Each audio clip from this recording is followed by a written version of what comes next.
thấy xuống lên lối để nó lung đây nắng mà dia đến tết có hitam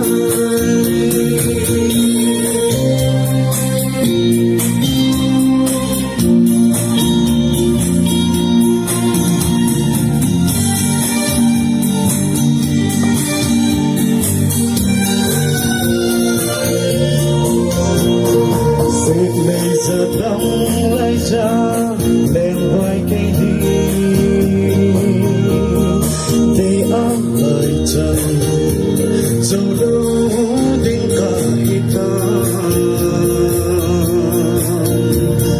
nan lung sẽ trắng dia non đầu hi rung lên ngày đông ồn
dấu gì